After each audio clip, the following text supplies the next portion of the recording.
Thank you, and welcome back to the Patriots 300 Level Podcast. My name is Eric. I'm joined by my co-host Kevin.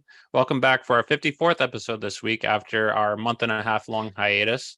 As we start up our off-season podcast episodes, where this week we'll be breaking down the first full week of the Patriots roster transactions as the offseason just started, as well as news around the NFL. As a reminder, you can follow us on Twitter and Instagram at Pats 300 Level Pod for up-to-the-minute updates and commentary on news of the day, as well as at our website at pats300levelpod.com, where we have been kicking up some of our blogs and we're hoping to get some more going in the future as well.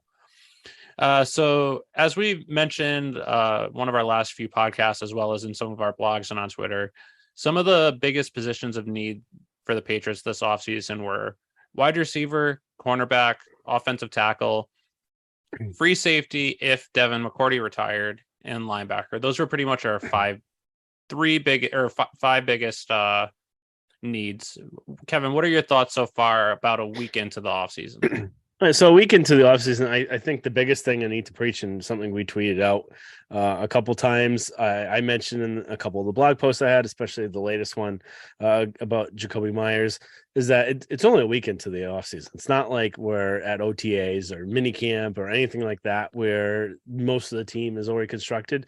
There's no reason to overreact. This is exactly what the Patriots do pretty much every year, 2021 being really the outlier of it all, that and 2007. So it's not very common where the Patriots make these big splash moves and day one of free agency. It's going to take time to build things out, and they're sneakily kind of improving the team all over. It's just you got to have to actually look to see what they're doing. Linebacker, I'm still a little hesitant on, just because we went into last season agreeing really with their philosophy where they didn't need to make any moves because they had McMillan, they had Wilson, they had the guy. I don't know if I'd say agreeing. We saw the potential upside and we're hoping that would be the case. Mm-hmm. But a lot of it was unproven, which we kind of saw this year too. And they still haven't done anything to fix that here. So there's always the draft. There's always maybe someone that they could sign that could step up. But right now, I feel like the positions that I'm kind of most really concerned about would probably be linebacker, because I think wide receiver, you look at really what they have, and we'll get into this in a little bit, but they have a serviceable group that's better than it was last year. You could say, looking at what they have an upgrade. Tackle, they're going to draft someone, so I'm not too concerned there. I don't want them spending $16-20 million on a tackle in free agency. Cornerback, I really want them to get a lockdown corner. There wasn't really many lockdown corners as we kind of showed in one of our preview of free agency blogs. There wasn't really much out there. I think really Dean really being the only one from the Bucks, and even him, it's kind of iffy to say he's the top 5, top 10 cornerback in the league. So I would say really coming out of this, linebacker is what I'm probably the most concerned about. Do they need a number one wide receiver? I still say yes. Do they need a lockdown corner? Yes. Do they need a tackle? Yes. They still don't have those options. But I would say the thing I'm most kind of concerned about going into the draft and really into the season next year would just be linebacker, because we know how linebackers evolved over the years, and they still don't really have that piece that you could say is that sideline to sideline linebacker that can make all the moves. And there were some pieces out there in free agency they could have signed, and you have the cap space. And Eric was really gunslinging for Bobby Okereke, and he did not sign with them. So there were those options. There was him. There was the guy the Bears ended up signing. There's a few other options. And they didn't end up getting anyone other than their retreads. So it'll be interesting to see how they look to fixing it up. I hope they do take a look at that. No, I agree. And I think it's important that you brought up that it's only 1 week into the offseason. So no reason to sound the alarm. This is typically what the Patriots always do, is they let the market set itself and then they try and get the best value. A lot of times if you're setting the market trends, you don't get the best value, which Patriots in 2001, they set the market, and we saw that they didn't get the best value with Jonnu Smith. You could argue maybe they didn't with Hunter Henry. After the first year, you could say yes. After last year, you could say no. They did get some with Matthew Judon. You could say Bourne's value was worth it. Nelson Aguilar's was not. So that's the issue where where you try and swing for the fences. It doesn't always pan out. But a week in, I'm actually cautiously optimistic of how well this Patriots team is going to be. Kevin, your camera is frozen again. There you go. And then, guys, if you're watching on YouTube, in case I keep freezing much more, I'm just going to switch to my avatar. So you get a little cartoon video out of this. Yeah. So, again, I really wanted Bobby Okereke. He's a very fast linebacker, really productive for the Colts the last 2 years. And I thought with his speed, his physicality, you're frozen again, that he would be really good for this Patriots defense. And they didn't get him. I thought it was a reasonable contract at 4 years, $40 million he got from the Giants. There's Kevin. So I thought that that's something that with the Patriots cap space they could have gone after, but they opted not to. But I think we can start going into some of the signings, some of the just additions and what happened now, just so we can start going into it. But I'd say the biggest loss for the Patriots was Devin McCourty retired. We did see him start to his performance slip a little bit the past couple of years, where he might take like a second slower to make the right route to the ball. But he still played 97% of the snaps, which is by far the most on the defense, followed by Jamon Bentley at, I think, 80%.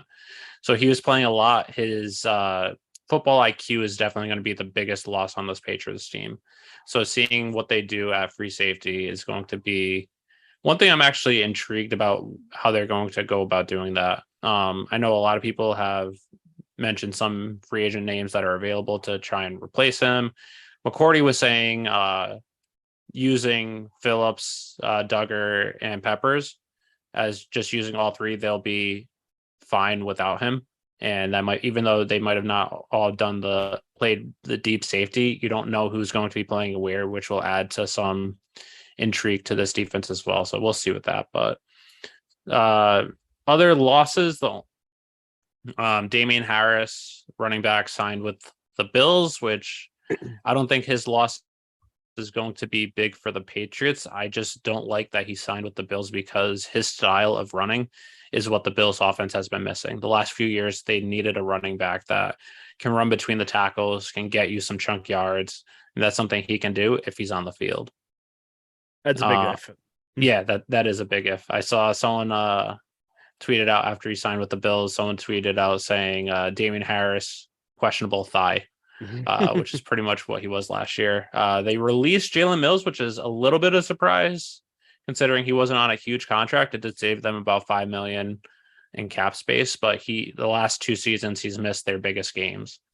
And then Jake Bailey was released. Jonnu Smith was traded, which we can get into in a minute. Brian Hoyer released. So nothing major from this defense from this whole team that they lost out on other than Devin McCourty retiring. Would you say that's a fair? Yeah, I think that's a fair statement. McCourty probably be the biggest. Harris, like you said, he's a really good player. I like him a lot, but he's hurt all the time, and it's like almost every single game he ends up tweaking his hamstring, and it ended up this year being even more where he was out for 4 or 6 weeks. I think he missed 6 games. A long amount, and then he got hurt again. It's just that he's a really good runner when he's healthy. Yeah. And are the Patriots even going to face him? Because is he going to be hurt by the time they face him? So I'm not too concerned about that. I do wish him well, but I'm not too concerned. And also his comments on Twitter, kind of agreeing with Darius Slay. You could see that he wasn't re-signing here, so not a great look. And it wasn't a lot of money, which I think part of it is the Patriots, his health, along with him not being a running back that can catch out of the backfield. I think that's something that they were looking into because Ramondre pretty much carried this offense. He was on the field a ton as the season went on, especially because Harris was out, but also because he can catch out of the backfield. And I think they were looking for another running back to take that place where if Ramondre is not on the field, they're not just one dimensional where they're just going to run, where they can also catch. And they added James Robinson, who I really like. He was hurt, I believe, last season, and he was coming back from that this season and didn't have a great year. Mhm. But a couple of years ago, he was a 1,000-yard rusher. He had 40 something receptions out of the backfield, and if he's healthy, can play like he did as a rookie, he can give this offense another dynamic where both him and Mondre can run for a lot of yards. They can also catch out of the backfield. You could theoretically have both of them in the backfield as split backs, and you don't know Mhm. if they're going to run, if they're going to pass, and both of them can't catch. Yep. So I do like that, and I'm going to miss Damon Harris because I like him a lot, but I think his limitation of his injuries, along with him not being a great receiver out of the backfield, is part of the reason why they opted to go in a different direction. Yep. And then the other thing really with James Robinson, I like a lot as well. I had my fantasy team a whole bunch of Same. years. But with him, he's signed also to a low money contract. And don't forget, they also have Kevin Harris, they have Pierre Strong. James Robinson may not even make the team if Kevin Yeah. Harris and Pierre Strong do really well, because number one, they're more affordable. They are with the team longer. So it's possible he may not even see the field afterwards. And it might have been the same thing for Damon Harris. So Damon Harris might have picked more of the sure bet, because he's probably going to be the lead back there where he wasn't going to be here. The other thing, Jalen Mills, that you did mention, I do want to say that he hasn't hit the transaction wire officially yet for the Patriots for the release. And he did tweet out something interesting where there's just like a smiley face ... tonight.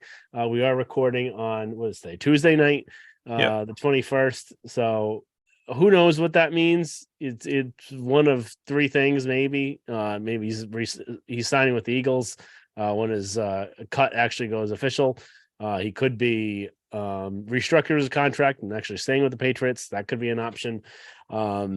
Or the other option is maybe he's getting traded for Jerry Jeudy or or Hopkins or someone, but or just another team that wanted him and not have him hit the market, and they just traded like a 6th or a 7th round pick for him, so that way they wouldn't have to compete for him. So a whole bunch of different options. We don't know, but technically, officially, he hasn't actually been released yet, according to the Good call. transactions. Yeah, so good bringing that up.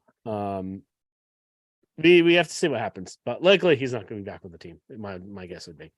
Yep. All right, kind of just talking about some of their moves. I think we don't want to really kind of dive into every single one of them, but kind of just maybe the big guns here. So I think one of the big themes is offensive tackle. They're basically loading up on kind of a crapshoot of middling offensive tackles, and I don't think it's a bad idea. So I think it's just given. Bill likes to do this a lot, where he gives himself options where he's not going to the draft desperate, that he desperately needs to draft a tackle the first or second round and overdraft.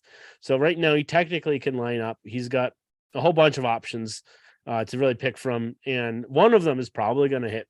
You would have to think there's only so many. It's basically like the spaghetti method. You're throwing a whole bunch at the wall and just see what sticks, and that may work, and it gives them some options there, especially with having Clem, the offensive line coach, who's supposed to be really highly regarded. Is he going to be able to get some more out of these guys and see really what happens there? I think that's kind of the biggest storyline of just the offensive tackle, and then them just sneakily. Go ahead. Oh, I was just were you gonna switch to something else or still talk about OT? I was gonna switch, but you could keep that, talk about the one thing that I think this also shows is it's adding a lot of depth at the offensive tackle position too, which they don't have. I'd say an all-pro caliber offensive tackle. But you also, last year with Trent Brown and just Trent Brown's career, he's always injured. So if someone does go down, you do have depth behind them where it's not going to. Oh, geez, what's his name? Who had to play left tackle in 2019 for the Patriots, just out of desperation, the third or fourth string. Well, I'm blanking on him. I have no idea what you're talking about. 2019. The Patriots offensive, when Isaiah Wynn was hurt, and then someone else got down who had to play left tackle for the Patriots in 2019, Brady's last year, and Brady kept getting killed and killed and killed. Oh, was it Jimmy Illuminator? No, I think it was someone else. He was on that team though of Misfits. Actually, he would have been a good option for this year because he actually played really well last year. There was Illuminor. There was who the hell was it? He stunk. Yeah, he was terrible. He was really bad. Who the hell was he? Anyway, we forget about him. He wasn't good. But The reason why I bring that up though is just so that you have positions where if someone goes down like Trent Brown did or Isaiah Wynn did, you have options where you can stick someone in. They might not be all pro, but they'll give you some depth and you won't have to be freaking out about it. So they have options there that are Calvin Anderson, who they signed from the Broncos, started 10 games for the Broncos last year. Riley Reef is in his 10th year. He started for the Bears last year. You have Trent Brown, assuming they don't trade him. Though you have Connor McDermott still on the team who started for them. They gave an offer to Yadnika Just at a third round tender, so he'll probably be on the team. And I have to assume as in one of the rounds, they'll draft an offensive tackle. And if that's the case, you have 6 different offensive tackles. I don't think all of them are going to make the team. But you have options going through mini camp and training camp and preseason to see who's going to be that starting offensive line. Yep. So you didn't spend a ton of money on middling offensive tackle, but you spent enough to have a lot of depth. Mm-hmm. So kind of switching gears, still on the offensive side, but Juju Smith-Schuster, I think, is probably the biggest signing that they have. A lot of the kind of thoughts of initially when Jacoby Myers signed with the Raiders was that it was like, oh, he signed for 3 years, $33 million. Marshall Newhouse. Yes. Sorry. Go ahead. So 3 years, $33 million. It's like 11 a year. Everyone thought that was actually a pretty reasonable contract that he was given. It was like, well, why didn't he sign with the Patriots? And number one, maybe they didn't want them, which judging by the Smith-Schuster, he is actually a bit of an upgrade from there, and we can kind of debate that afterwards. But number two, maybe they did try and match him, and just the fact that Massachusetts has the millionaire's tax right now, and he would be basically making $1 million less because of that. It's like a 9.1%. 9.1% of Massachusetts versus Nevada, which has 0 state income tax. Yeah, so that could be the other option, or maybe 3. He just don't want to play for the Patriots anymore because he was really disenchanted by the offensive coaching last year, and he seemed like one of the players that was actually kind of talking up about it throughout the season. Didn't really seem too happy with it. And you could definitely see why he's a really smart player and probably smarter than Matty P and Joe Judge coaching him. So you could see where you have talented players like him, like Mac, that actually know the offense better than the coaches themselves. And you could see, well, why the hell do I want to go back to the operation again, even though he's not going to be there? So all of that said, I actually think I really like the Juju signing, where initially I was like, he's a tic-tac guy. He's old. Yeah. And then comes to find out he's only 26 years old, which he seems like he's been around the league forever because he's, I think, the youngest player to catch a touchdown, I think, in the NFL history. I think so. Something like that. Something weird. So he's been in the league for a little while, but he's still only 26 years old. So it's not in the downturn of his career. And the yak that he gets is way more than Jacoby Myers gets. He's usually ranked around 10th in the league in yak, somewhere around that, plus or minus a couple. And then Myers, as we know, great player, really hardworking, but there's a limitation to what you can get with him. And he's great at finding getting open in zone coverage. He's not great at getting separation. He's not great after the catch. There's a reason why he only has a few touchdown catches in his career, because once you get into that shortened red zone area, you have to get separation. It's not something that he's able to really do that well. He did have 6 touchdowns last year, but the year before he had his first 2 of his career. But again, that's something I was going to bring up too, is that part of the reason for him is he's not the fastest. He's not the tallest compared to some other players. He's 6'2", which is relatively tall, but he's not like a 6'4", 6'5" guy. So without having that quick burst like Julian Edelman did to get open, and without being super tall, he's not a great fit for a Patriots team that's trying to get faster and more explosive. Yep. Yeah. Another thing I mentioned too in the blog is that everyone agrees you need to get faster and quicker on offense. You can't do that by bringing back 4 of the 5 wide receivers that you had. So you had to make a change. So bringing Juju in, who has more yak, and maybe they were targeting him more than Myers. It could be likely that might have been just because you look at the yak at him, you look at the separation he can get. Part of the thing with the yak, though, just this last year's yak is he was playing in a Kansas City offense that pretty much they operate to get yak. So it's a different style of offense than what the Patriots have. So all the receivers are prone to get more yak there. So it's not an apples to apples comparison, but he is more explosive where throughout the rest of his career, even back when he was with the Steelers, he did have more yak. So that one, I think they sneakily get better. I think Gesicki, everyone can say, no doubt is probably going to be better than Jonnu Smith. I think you could probably put me out there and be almost the same production, at least in the catching department. And I can hold as much as he did. So I think anything is going to really be an upgrade over Jonnu Smith. And it's crazy to think that with Smith, where would you be if Hunter Henry never did sign with you? Because they targeted Jonnu Smith first. Yeah. And Hunter Henry was basically a consolation prize where they offered him a contract too. And they ended up getting Smith first. And he went back to them afterwards and like, all right, we'll sign you. So where would you be if I think a flip side to that argument, though, is what would happen if that Saints game his first year didn't happen? Because the first two games of 2021, I believe he had something like 9 catches for 70 yards. And then after that Saints game, he just lost all confidence and has looked broken ever since. Yeah.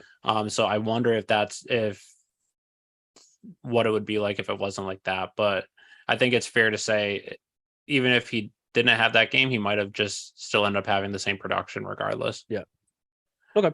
One thing about Gesicki that I do want to talk about is he did have a big year, not this past year, but the year before, where he ended up being, I believe, franchised by the Dolphins. He had 73 catches, 780 yards, 2 TDs.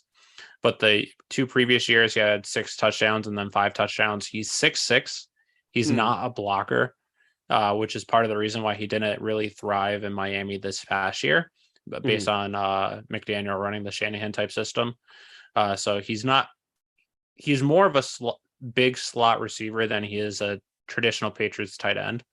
But he is a big body and he can give you some receiving production that this Patriots team hasn't had in a while from that type of position.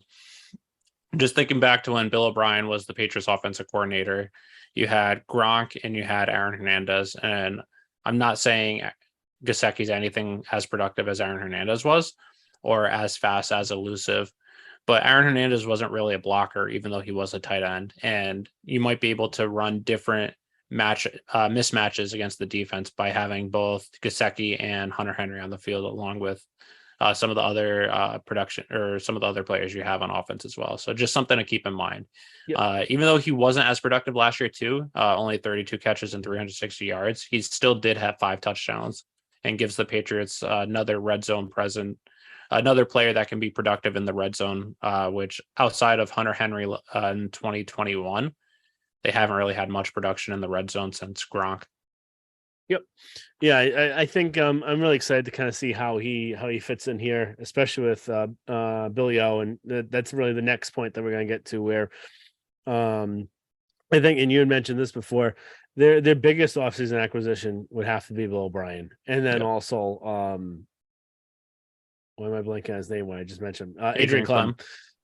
Be aware those were probably the 2 biggest issues going into last year, where none of us really saw this. We had Matt Chatham on last year. He explained really why the Patricia experiment was going to be a success, or possibly could be a success. And I don't think anyone thought it was going to be as bad as it went. Yeah. And you look at the pieces that the Patriots have, and you look at the wide receivers they have. Bourne had regressed. Yeah. You look at Thornton, he actually regressed throughout the season, where he actually started on strong and got really kind of worse, I would say, as the season went on. Parker, I think, actually started playing better towards the end of the season. So it actually seemed that he kind of learned more of the system and fit in better. Myers did about the same or a little bit better, you could say. And then Mac regressed from where he was kind of trending until the end of the year when he started to play better. But he wasn't put in the most opportune system. Yeah, the thing with Mac, I would say is I don't know if I would say he regressed. He was just put in not a good situation where you saw him make throws that he didn't make the previous year. Mm-hmm. But given the circumstances around him where plays aren't being called in appropriately and just how in the beginning of the season they wanted him to attack deep with receivers that aren't really people you can attack deep with Mm-hmm. or throw the ball downfield, he wasn't really put in a situation where he could be successful. Yep. No, agree completely. And then it's just having the consistency where like receivers not being open and not having the right route trees and having route timing and every still a little bit of basic offensive coaching skill that they should have had that they didn't have. They're gonna have that, and they're gonna have even more than that. So I'm really excited to kind of see what Billy O is going to be able to get out of this team. How is Matt going to look with a competent offense coordinator again? How is Bourne going to do actually having real coaching around him? Is he going to take it to the next level? And I hope that he stays with the team. I hope they don't trade him before it, because I think he's probably the most dynamic player that they have right now. Besides Thornton's speed. And then Mondre. But Mondre's a running back. And again, you can only get so far with a running back. Mm-hmm. And then Parker, how are they going to utilize Parker and really hit on the things that worked really well that they found towards the end of the season, where he's, instead of being that big deep threat that they tried to do those 50-50 balls, they did maybe some of those long passes that he could box someone out, which was good, but actually have him be kind of that big slant kind of guy, big slot guy kind of guy, where he would run slants and in cuts, and that's where you would hit him on, rather than trying to just throw 50-50 balls all the time. So I'm really just excited to see what he's going to get out of him. I think it's going to look a lot better. And where you technically would be fine right now without a number one wide receiver. Mm-hmm. Would it help Mac a ton if he had one? Yes. And that's why I still think that they need to get something. But do they need one right now? You could make the argument that with Billy O, he could get more out of Bourne and make him a high number two, a low number one wide receiver. You could say the same thing. I don't know if I'd say number one, but it depends on what you can get out of him. I think he's really dynamic. Yeah, that's right. And I guess I could see him definitely having a 1,000-yard season, which he almost did in 2021. And if you can get 1,000 yards, 1,200 yards, all-purpose yards, then maybe I think you could be on the argument of it. I can't say that you're a top 10 or top 15 wide receiver, but you could say he's a number one wide receiver on a team. Mm-hmm. Thornton, we still don't really know much about him. He looked towards the end of the season and kind of lost, but that you can expect that with a rookie at the end of the season, where there's a lot going on in the season, and you shouldn't be throwing as much as they did on his plate. So how is he going to look coming into year two? Is he going to look better? Is he going to actually catch the ball sometimes? So that's another one. And then another thing that you and I kind of disagree a little bit about, I think Marcus Jones could be the next Tyreek Hill. I don't think so. You don't think so, but the flash and the speed that he has, it's just something that you can't teach, and something that they don't have right now. Other than you could say maybe Thornton has the speed, but he doesn't have the quickness that Marcus Jones has. I know we talked about this personally, but part of the reason why I don't agree with you is I think he got the production he did on the offensive side last year because he was only utilized so little. As the season went on, you saw that he was actually very productive as a slot cornerback. And then he was dynamic in the punt return game, as we saw. And then the few plays he got thrown on offense, he did well. But I think if you give him a set 5-10 every single game, he's not going to be as productive. Tyreek Hill was very good in college. Part of the reason why he fell so far in the draft was due to, it was either draft or supplemental draft, I forget which one. I think normal draft was due to personal off the field issues, but he was productive. Marcus Jones did play on offense, but he didn't have the same type of production. Granted, it was a small school like Houston, but I think the best role for him is to still be a slot corner, which you still need unless you move Jonathan Jones there. but you have him as slot corner, you have him returning punts, and then maybe a couple plays here and there every few games, maybe max 5 plays a game, and you can do some trick plays with him as well, and you can get some production out of him like he did in the Buffalo game where he caught the he caught the ball and then ran for a touchdown. So that's my thought on it. I think he could be productive, but I don't think he could be like Tyreek Hill. We saw Devin Hester when he went to the offensive side of the ball as a full-time wide receiver. He wasn't really as productive as he was as a kick and punt returner. Yep. Yeah. So we just agree or disagree there. But we'll be interested to see kind of how they use him going forward. Yep. So I think that's pretty much it for the additions that they made. The re-signings. I don't think there's really much to talk about. There is a one little last bit thing. oh, sorry. I said one other thing I want to hit on. Basically kind of calling out right now, Chris Gasper and Felger and all of those other people out there that are trying to make a big deal of the special team signings that they've been making.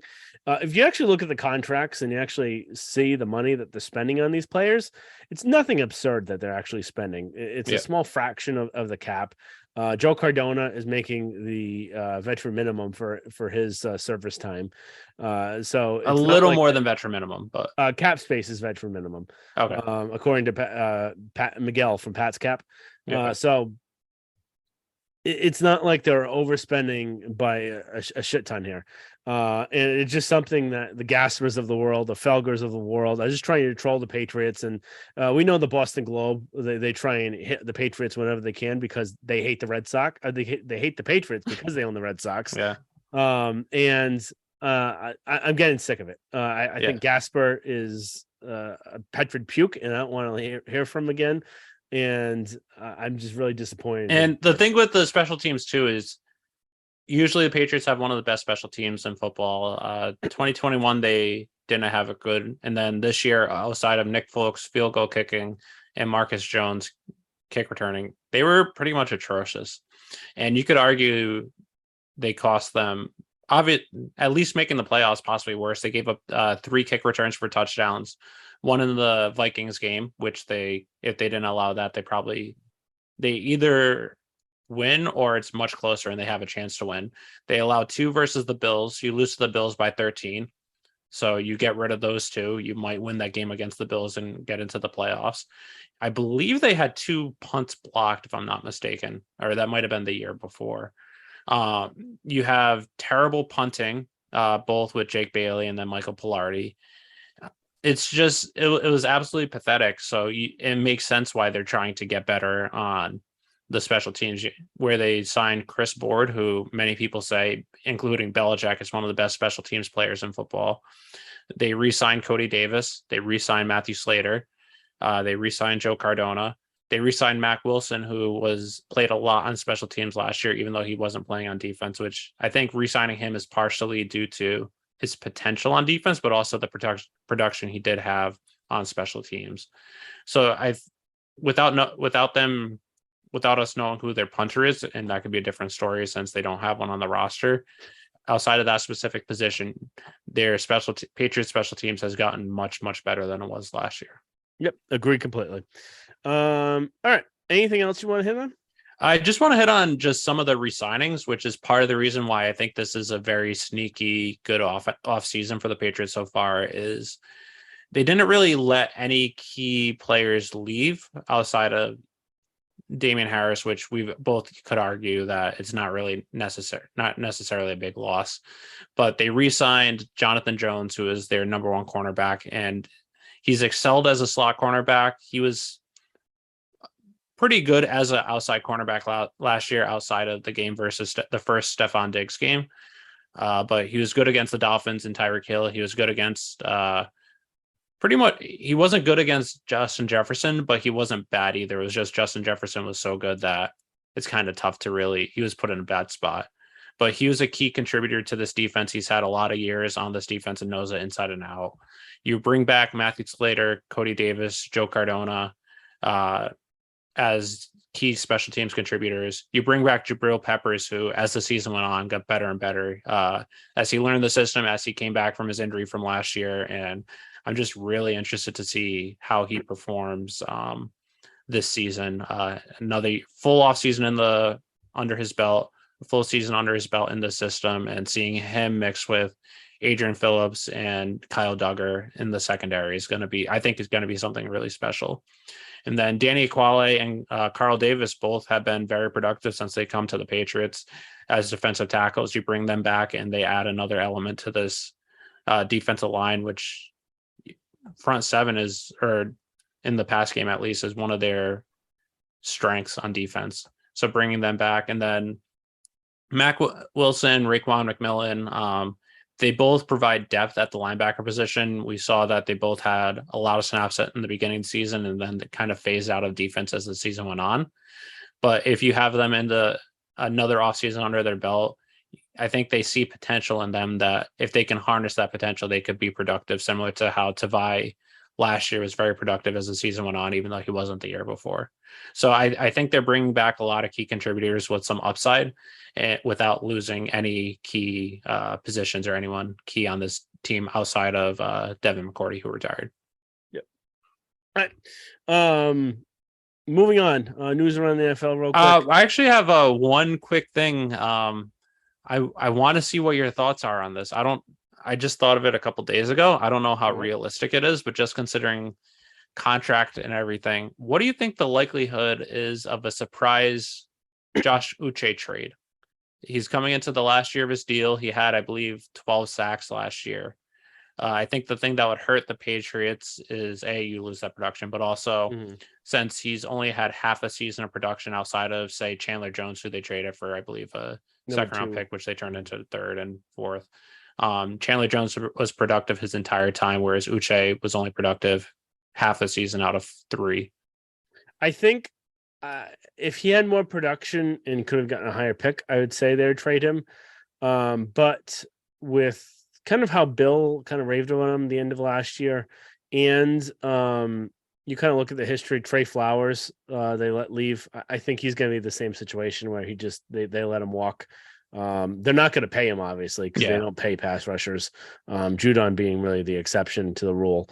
So I think he'll be back for another year, and will hopefully be even a little bit better. But I don't think they'll trade him unless they get wowed. But I doubt someone's going to offer much for a half a season production.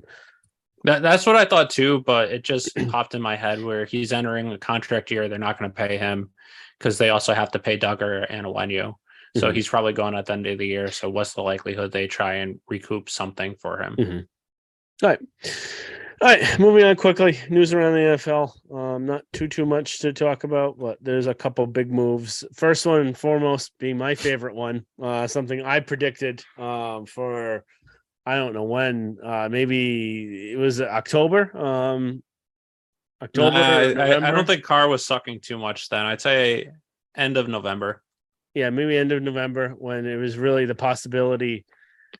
I think it might have even been before that, because I think we were mentioning how after they lost, he had that clause in the injury clause in his contract, and we said, watch out, see if he's benched. If he's benched, he's gone, and they should bench him and sign Jimmy or Tom. I think we both thought that Tom was going there. Yeah. But I also had the caveat that if Tom didn't go there, it was going to be Jimmy. And the worst kept secret in the world happened, and Jimmy Garoppolo is with the Raiders. I really like this. I think everyone knows what I think of Jimmy. You know what I think of Jimmy. You don't like Jimmy that much. Jimmy's better than Carr. Is the value is probably about the same just because Carr actually plays every game. But Jimmy is a better quarterback than Carr by far. Jimmy's a winner. We all know what he can do. He's got over a 70% winning record, and he can make the big time throws. He can lead comebacks when the coach actually trusts him to do that. And I really want to see what Josh can do with him and kind of bring him back to his old form, where I feel like Jimmy actually kind of regressed a little bit with Kyle, where we saw that I think the first year was actually probably his best year when he came from the Patriots, and he actually seemed to actually kind of get worse as he went on with them. So I think that as much as everyone says that Kyle is this quarterback guru, I feel like he made Jimmy a worse player, and also didn't have the confidence in him. So I'm really excited to see what Josh does with him. I think the one caveat though is yes, his best year was his first year with San Fran, and he might have gotten worse, or it might have been that defensive coordinators have figured out how to stop him. That's a fair point. And then the other thing too with Jimmy is that again, this is one of those situations. He signed a 3-year contract, but you look at the guarantees of the money; they basically really only need him for this year. So they're still going to draft someone. Probably they're going to try and find their kind of quarterback of the future. But I'm really excited to see what Jimmy does with this offense, assuming he stays healthy. I hope he stays healthy. Yeah. And the one thing also about, I know you always bring up how he's a winner, but we also saw this year with the 49ers in that offense and that just how talented that overall team is. Brock Purdy didn't have a lot. I believe he didn't have a loss up until the NFC Championship game where he got hurt early on. And it's just that they're so well talented that you don't need a top 10 quarterback, which is why Jimmy has such a good career winning percentage. Yeah, but you also make the argument, look when Jimmy tore his ACL and they had a horrible record. I think they were like 6-10 or something like that. Yeah, that's fair. And then just the other thing with Jimmy, he just looks really good in a Raiders uniform. Looks good in all black. Probably the biggest man crush on him. So really excited that he's with them. Even more so than Mike Giardi. It's tough between the two of us who likes him more. Him being Italian, that's another thing. But anyway, next thing. I'm gonna skip to the next one and leave the second one. Maybe we could talk about it afterwards. Brief note. Waller to the Giants. I don't think there's anything we need to really talk about there, other than the media just trying to paint Josh in a negative light because he traded him and how it's such a crime against humanity. But and how he wasn't productive the last few years. Yeah, he wasn't invited to his wedding, and that's why he traded him. They traded him because he hasn't seen the field more than. He's seen the field less than half the time for the last 2 seasons, and he hasn't been productive. And he's 30-something years old as a tight end. So and owed a big contract as well. So basically, they use that money to, instead of paying a 32-year-old tight end, they use that money. He's turning 31 beginning of September. That's it. Oh, that's a little bit older. But they use that money to pay a 26-year-old Jacoby Myers. So. I would rather probably have Myers in that instance. Next big one. Lamar Jackson was tendered. This is a while ago now, but the transition tag. Not transition tag. It was a franchise. Yeah, it was a franchise tag, but it was not a non-exclusive franchise tag. So the what that means, which I'm sure you probably all know because it's been all the news now, but there are teams that can try and sign him to an offer sheet. If they sign him to an offer sheet and the Ravens do not match that offer, then that team has to give up 2 first-round picks to the Ravens. So this is and also that tag is 50, or I think it's 13 million less than the traditional tag as well. Yeah, the traditional tag was 40-something million. This one's I think 32. Yeah, I think this one's 32. The traditional one's I believe 45. So it's a cheaper tag, but it also comes with more risk for the team because they could actually lose the player if they can't match the contract. And what some teams usually do in this sort of scenario, usually more with restricted free agents than a franchise tag, but they could write a contract in a way they know the other team can't actually match, where they could, if they don't have much cap space, they could boatload a bunch of the cap to hit the first year, or they could do some sort of cap manipulations to actually make it harder for that team to sign them. Here's a little kind of a different scenario where this is basically the Ravens saying to Lamar, hey, we're at a contract impasse. We can't come to an agreement. We don't want to give you 5 years. I don't know what Watson got, but a shit ton of money, $250 million guaranteed to a quarterback that has played in 60% of his games over the last 4 he missed years. 5 games each of the last 2 years. So if I'm the Ravens, why am I going to give you that much guaranteed for that many years? I don't think you're worth it. And we could go year to year, franchise tag you. Or why don't you go see what you're worth? We're going to give you the non-exclusive one. And if someone gives you something that you think is reasonable and they want to pay you that and also give us the compensation, we could match it or we could let you go. And everyone's saying that this is a travesty and he should be signed for this much money. You look at it, he's never healthy. He's only going to get hurt more. You look at running quarterbacks and mobile quarterbacks and how they are in the NFL. And you look at Cam Newton, which we saw firsthand, where I love Cam Newton. I think he's a tremendous person. I think I really enjoyed just kind of his leadership when he was with the Patriots, and he said the right things, and I really hope him to do well. But you look at his career, how short it was cut, and you look at Michael Vick, and you look at, and again, some of his career was cut short for other things. But and then even with Cam, which I didn't realize going on, but his first 5 years in the league, he only missed 2 games, both in his 4th year. Year 6, he missed 1. Year 7, he did play the whole year. But year 8 missed 2. Year 9 missed 14, and then he was with New England year 10. So pretty much a 10-year career for a running quarterback. And he was healthy the first 8 years or so, and then it all fell apart. Lamar Jackson hasn't been healthy his whole career to begin with. And to give that much guaranteed for someone where it, as we've seen the trend with running quarterbacks or run first quarterbacks, is if you can, you're not going to be able to stay healthy as you get older. If you haven't been able to stay healthy to begin with, how can you give that much money to someone? And then the risk of you getting hurt is way more. And you look at even Kyle Murray tore his ACL, and that's a freak injury, but still, that's a freak injury. It happened. And it just, even Jalen Hurts broke his collarbone. Again, it wasn't a long-term kind of a freak injury, but still, you're more prone for these injuries. And if you're the Ravens and you're running a business, and again, Dan Orlovsky said this, you're not only paying for the future, but you need to pay for the past, for all the hits he took for you. No, you don't. You're a business. And what kind of business is going to say, you know what, you're over the hill, or you're not worth it anymore, but you were really good for us. I'm going to pay you a ton of money. No football team is going to do that. There's a reason why the Patriots have won 6 Super Bowls in the last 20 years. I mean, Brady, obviously, but Bill always gets rid of a player a year too soon than a year too late. And he doesn't pay for past production. He pays for future production. Yep, exactly. So again, why, if I'm the Ravens, why am I going to pay you that much guaranteed money when you can't even prove that you can be on the field the whole time? And to top it all off, we can't, that's just the injury that we're talking about. Then you could say, is he even worth it as a quarterback, where he's not great at throwing the ball? He's not. And RG3 and all these other people could cite saying he's an MVP and all the yards and touchdowns. You just watch him throw, and he misses so many open wide receivers, and you're just kind of hoping he throws the ball rather than runs the ball, because that's the weakest part of his game. He's not great at it. We even saw in the Patriots game that the only reason he has gotten better than he was when he was younger, but he's still not great. Yeah. And when he was against the Patriots, he was missing guys left and right.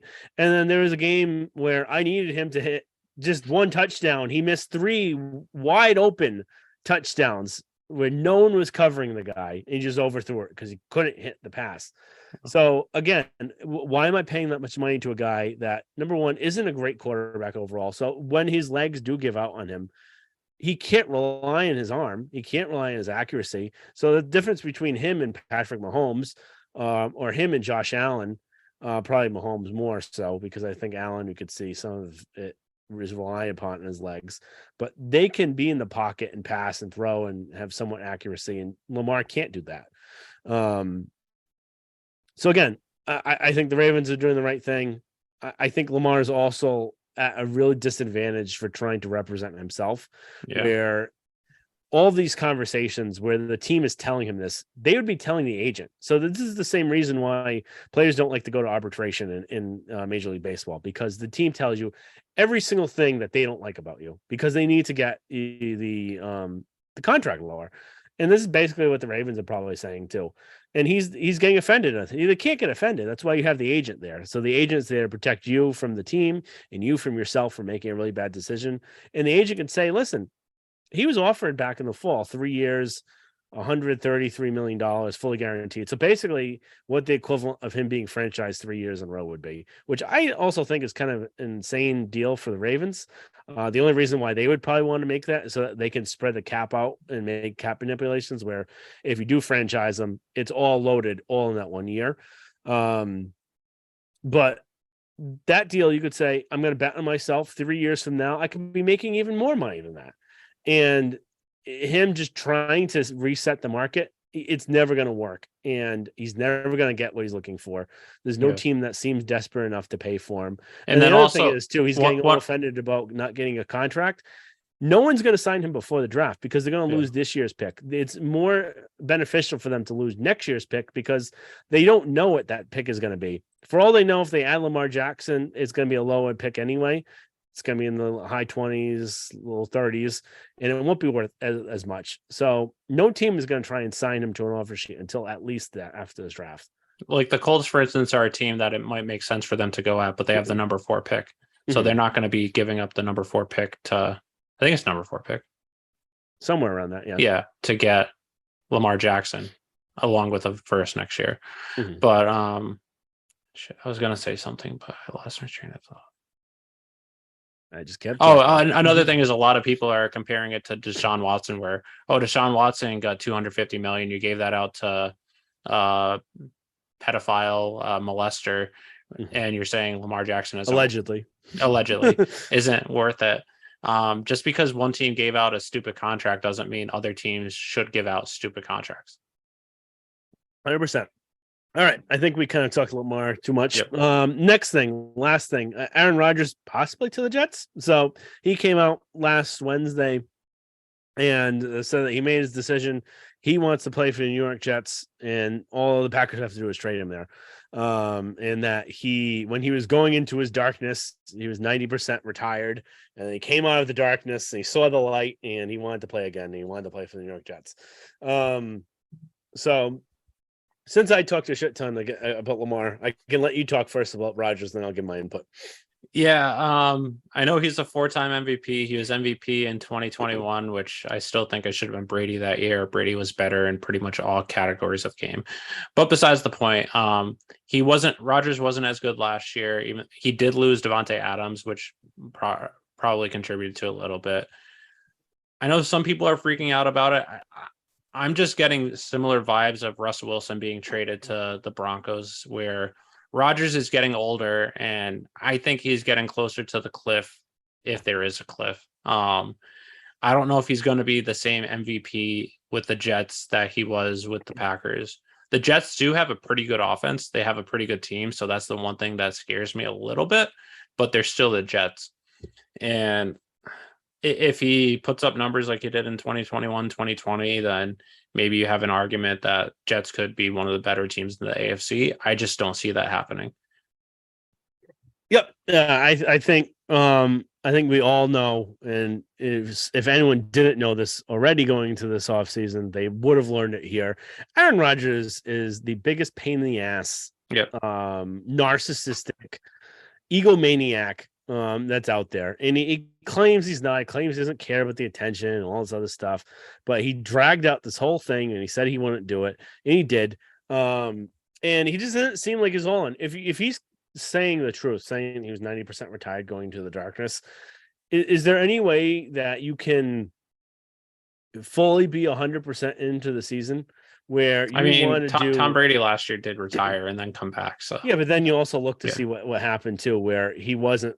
And part of it was the whole team itself, and it wasn't really him. But if he was fully committed to the season, I think it would have looked a lot better than what it was. Again, the coaching, the players, all that sort of stuff around him was bad. But you could tell he definitely mentally wasn't there fully. But I think there were other things that were contributed to that. But that's besides the point. I don't think him retiring and coming back had anything to do with last year.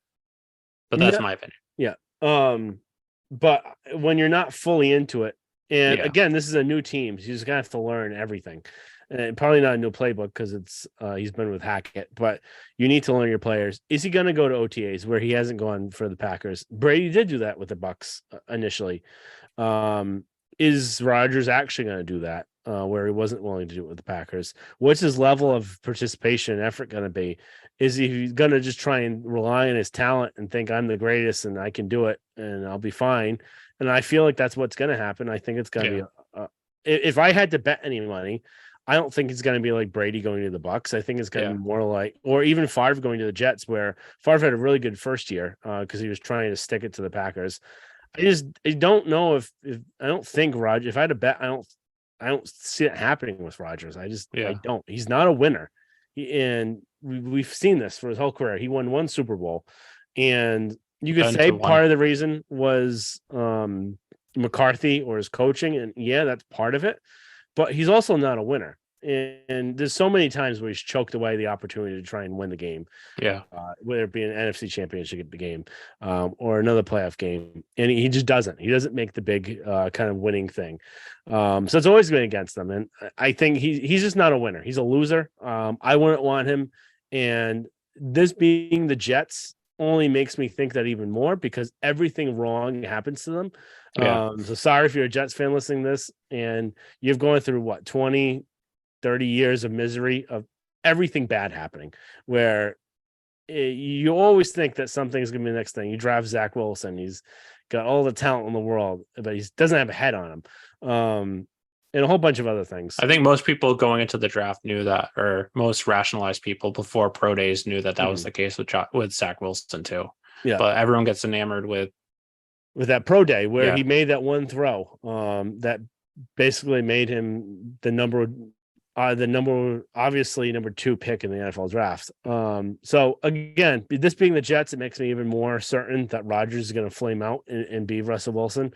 So I don't think it's going to work out well. The other thing too is the Packers still have to trade him to the Jets. Yeah. So could they say basically they want more than a first round pick? Which I feel like a first round pick's probably reasonable just to ask for one. I think a first rounder and then conditions of if he plays the following year is reasonable. But if they want more than that, I could also see them based on kind of even the GM's Ted Thompson's kind of comments and even their the CEO. They basically aren't happy with Aaron, and I could see them holding out for spite. So they could say, fuck you. If I don't get 2 first round picks for you, you're not playing for anyone. So I could definitely see them doing that too. I don't know if they would just because you have to do it in the best interest of your team. So if you're going to get a first round pick, it's tough to turn that down for someone that's just going to retire. If it's a second or third, then yes, I understand that. Yeah. But if it's at least a first, then I don't know if they'll do it out of spite to get even more, knowing that the Jets have their feet to the fire because they lost out on all the other quarterbacks. It's either going back with Zach Wilson, who they pretty much threw to the side because they wanted Aaron Rodgers, and what's he going to be like with all this crap going around, or it's no one else. Marcus Mariota, did he sign with anyone? I can't remember, but I think he there's did, not really many options available. Yeah, so it'll be interesting to see what happens with Mariota signed with the Eagles. I knew he signed with someone, but all right. So we'll find out probably before the 20 something of May, of April. The draft, I believe the draft is the 27th. So 27th, 20th, and 29th. So we will find out before then. And again, we'll have a draft kind of preview podcast up before then. We're going to definitely write some more blogs up on the site. So I hope you guys enjoy those. And they are some pretty interesting content. We're going to try and go through maybe the top few positions, previewing the different kind of potential draft picks for like tackle, corner, linebacker, that sort of thing. So be on the lookout for those. Make sure you subscribe, rate, and review. Instagram and Twitter, we're at Pat's 300 Level Pod. Our website, pats300levelpod.com. Subscribe, rate, and review on iTunes, Spotify, YouTube, that sort of thing. Anything else, Eric? Oh, just hoping your cameras works by the next time we do another pod. All right, sounds good. You don't have to look at a cartoon the whole time. So thank you everyone for listening, and make sure you hit those likes and subscribes. Have a great day.